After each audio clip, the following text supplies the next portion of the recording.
So I've been asked to speak in English actually. So good morning everybody. Si vous préférez le français, on peut aussi parler en français. But I'm going to keep going in English just for a little bit.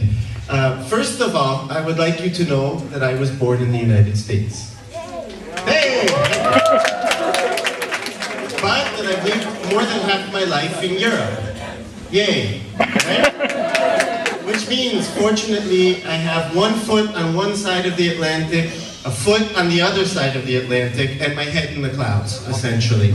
But it gives me a nice view. I'm not a specialist on the Middle East. I want to start with that. My work actually doesn't focus on any one region. I'm interested in the relationship between regions, as a matter of fact. Which is why today I'm going to be talking with you about what's happening in the Arab world, but its relationship with Europe, and maybe even a little bit with North America, if you'll allow me. So, first of all, let me tell you that I have a very good friend in the United States who told me, you know you're old when your music from your high school years is on the oldies radio station. Today I'm officially old, because when I was in high school, sitting where you're sitting, I was learning about 1968 when it was 1989.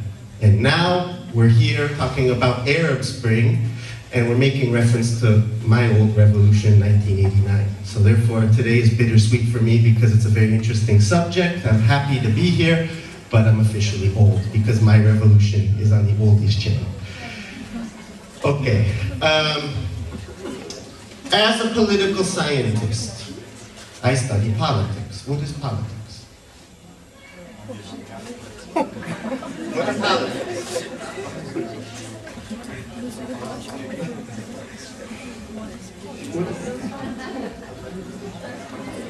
Nobody knows what politics are. Yes.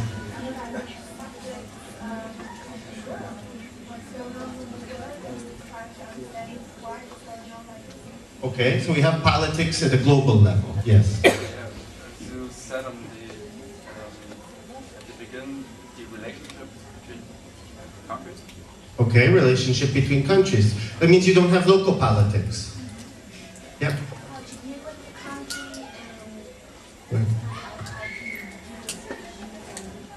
Okay, why do we need to deal with countries? Let's just start with that. You say how to deal with countries. Why do we have to deal with them? Why do we have to deal with Tunisia or deal with Libya?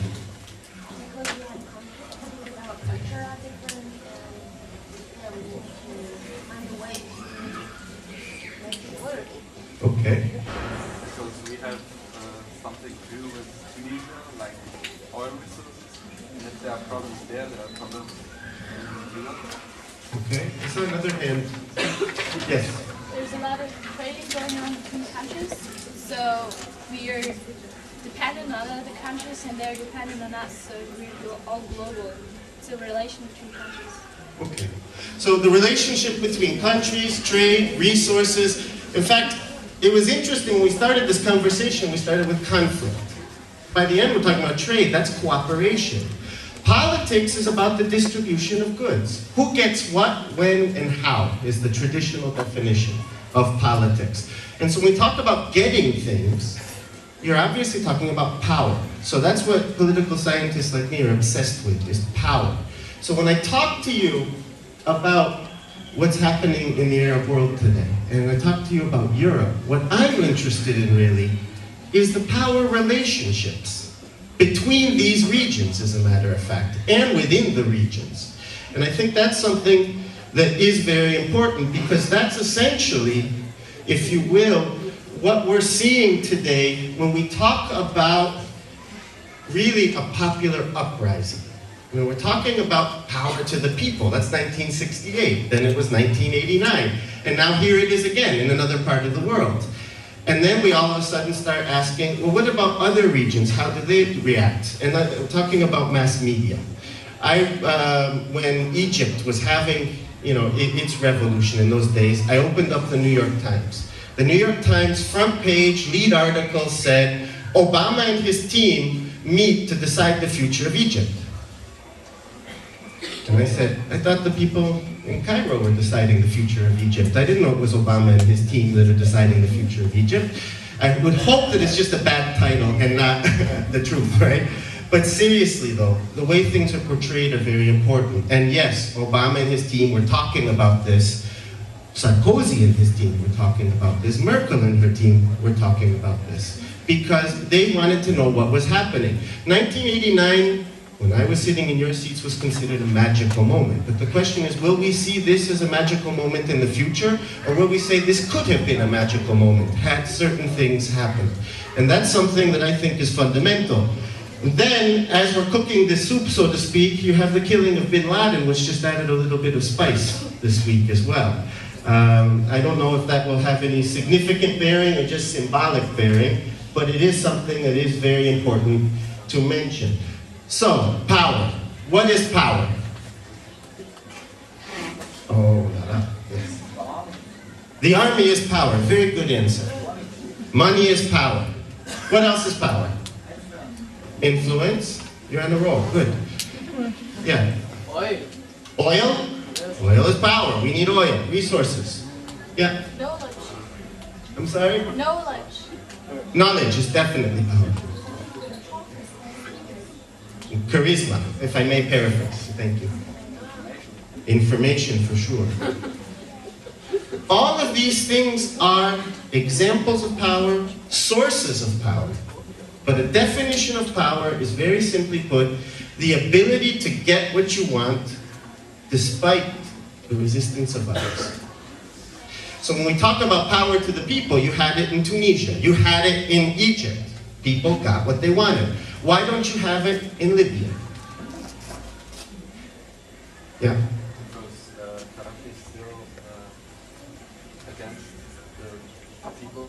Mm-hmm. Because Gaddafi has power too. And Okay. yes, if the two have powers, then there is a conflict. Mm-hmm. And I think also that in Tunisia and Egypt, the army was on the side of the revolution, and in Libya, Gaddafi had the army. Okay. Is that hand in the back again? In Libya, there are also people from Libya who are for him, for the dictator. So it's like it's not all against one. There are people separated. Mm-hmm. Okay. No, in fact, that's one of the things that I'm very interested in now. When all of this spring happened, when it began, you saw in Tunisia and then you saw in Egypt popular protests. You saw social movements. You saw headlines that were positive. Do we have positive headlines today? Today we're talking about Libya. We don't mention mobilization anymore. We talk about civil war. We're talking about armed conflict. The power struggle has changed from a political struggle to a military struggle. When we talk about Bahrain, when we talk about Syria, we're talking about crackdowns. And speaking of power, what's the difference in the way we portray Syria and the way we portray Bahrain? And I'm going to be cynical for a minute, and I'm going to tell you the difference of Saudi Arabia. The thing is, Syria is not seen as an ally to the United States and Europe, whereas Saudi Arabia is an important ally. And those are Saudi, if not Saudi troops, they are Saudi influence troops that are in Bahrain, for example, at the moment. So these are things when we talk about power that are very interesting. The question of how we define power affects how we define politics. And so when we talk about regions of the world, one of the things that we have to understand is why we have regions. Regions are not just about geography. Oops, maybe they are. I'm wrong. Okay. Regions are not just about geography. Regions are politically constructed as well. Why do we need a European Union? That's for power reasons, yes. Yeah. To avoid conflict. To avoid conflicts, okay? That's obviously the starting point. Actually, this is probably the best place to say that, right? When they call Franco Allemand. Yes. For who? For people living in it. Okay.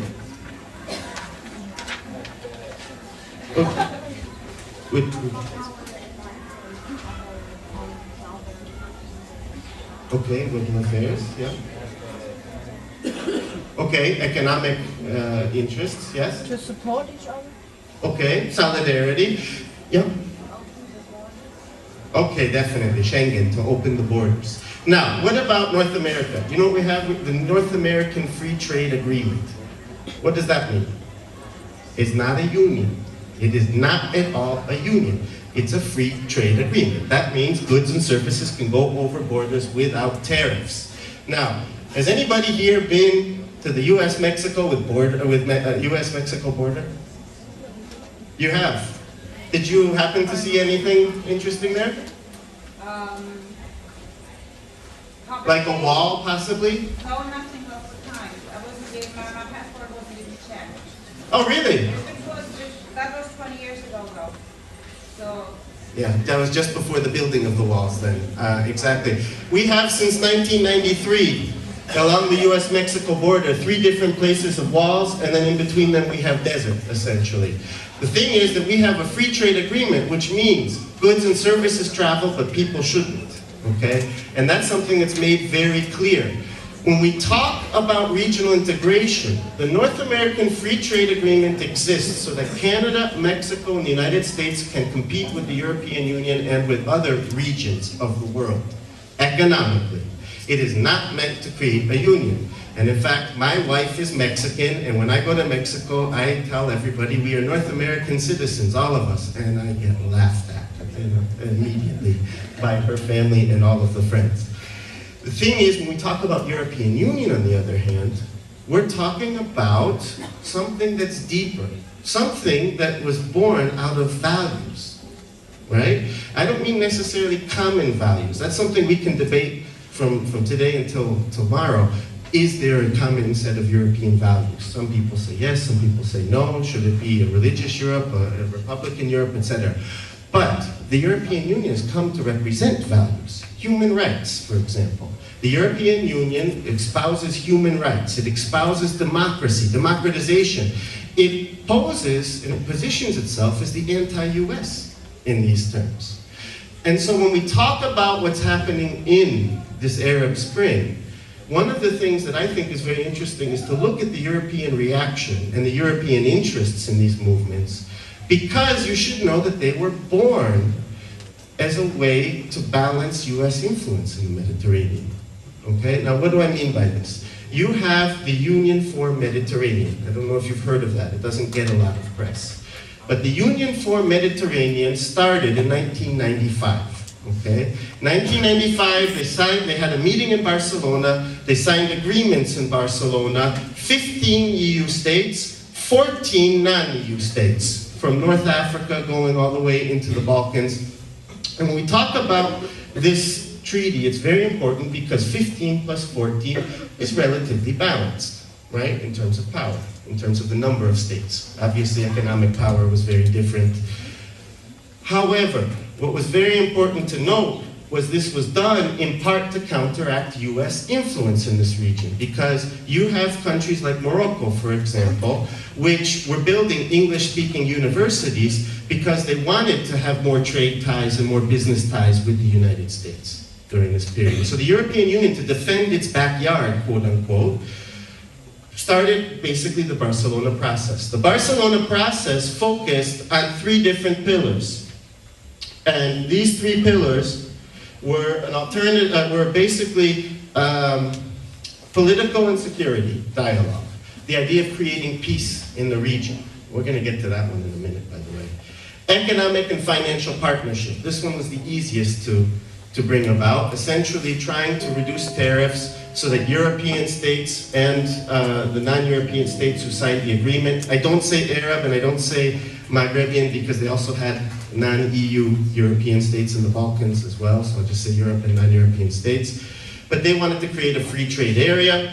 And then the third one was a social, cultural, and human relationship. The idea of a cultural dialogue. And this was something that actually is very important because, as you probably know from your history classes, right, this whole region was one for most of history until colonialism. Up until colonialism, you didn't have migration laws, for example, in North Africa. You didn't have borders in many cases the way we know them today.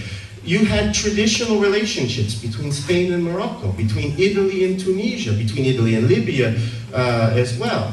And so this was an area where everything, economy, society, culture, was based on movement. And then colonialism happened, and then after that political integration happened, and we've been little by little reducing this movement.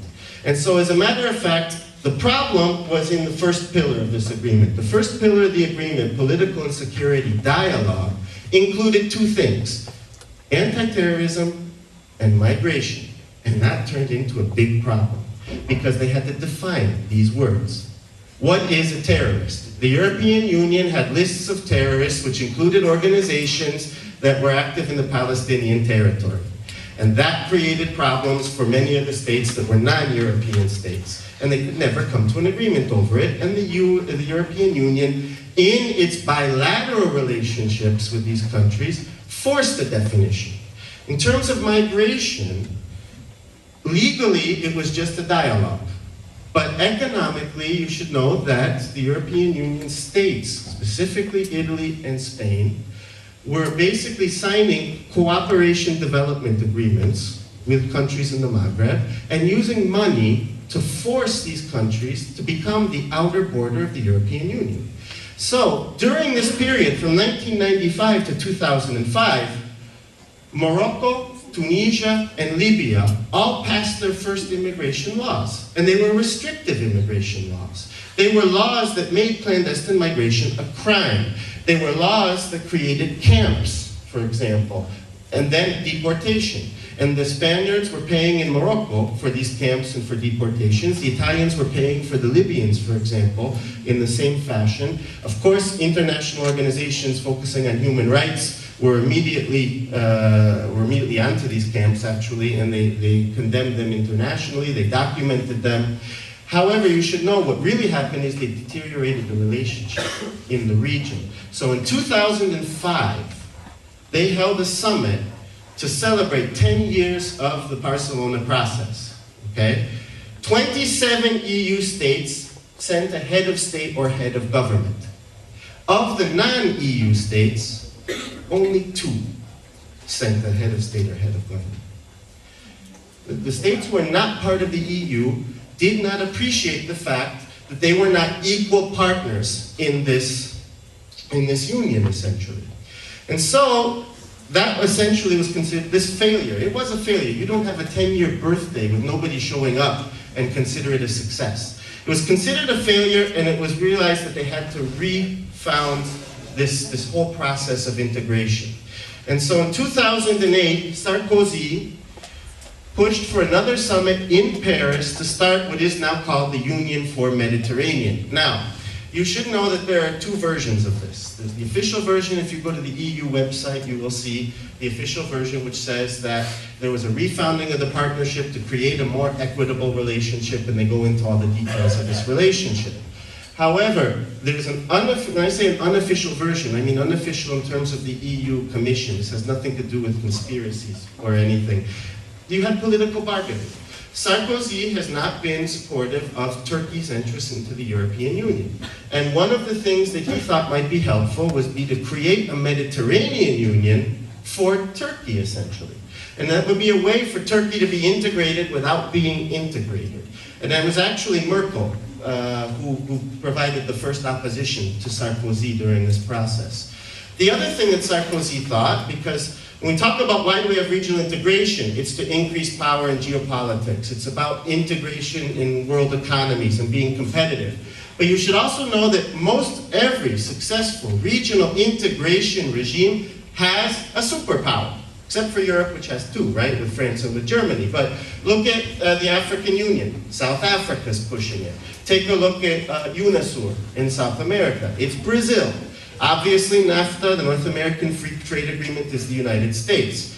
So Sarkozy, in many ways, has been trying to push France's role in international politics, and one of the ways was through Union for the Mediterranean. Because if you create a new union, then you can be president of that union. You can be the driving force in that union.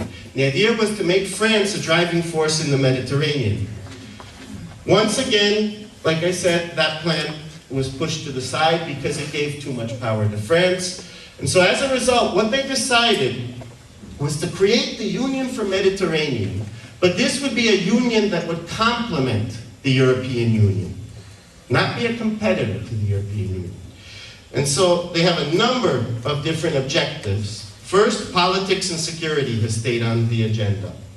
Economics and trade, obviously the socio-cultural. So they started with the basics that they had earlier. But then they included more justice and interior affairs. They included energy politics, specifically trying to create a solar energy system in this area. They included environment, anti-pollution in the Mediterranean became a major theme. They included higher education. You have a Euro-Mediterranean university in Slovenia since 2008. And then after that, they also included responses to disasters, interestingly enough. Disasters being natural or man-made, according to this definition. But disaster response training and disaster response cooperation is also very important.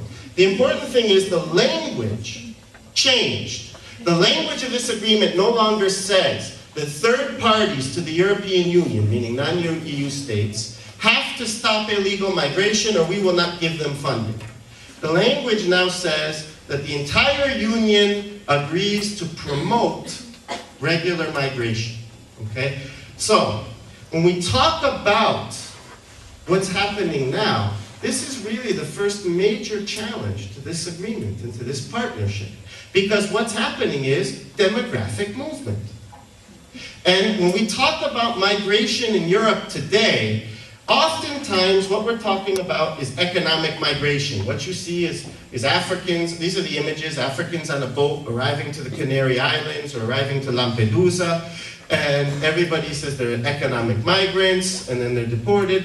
But that's not the case now. This is why this is such an interesting period for migration politics and the challenge to the creation of this union between Europe and North Africa, for example, or between Europe and the Middle East. We're talking now about refugees. And this is something that's very important because Europe prides itself on human rights. Europe prides itself on democracy. Refugees, in my revolution in 1989, were a good thing. Up until 1989, anybody who came from a communist regime was a dissident. And if you were a dissident, that meant you got almost automatic acceptance in the West when you came west. And if any of you go to Berlin and you go to the Museum of the Berlin Wall, for example, they have all of the ingenious ways that people got under the wall, through the wall, over the wall. And as soon as they got west, immediately they would be welcomed with open arms. That's not the case anymore. And so now, refugee status is very complicated, as a matter of fact. So, I'll just ask you a question. Do you think the number of people asking for asylum in the EU is going up or going down?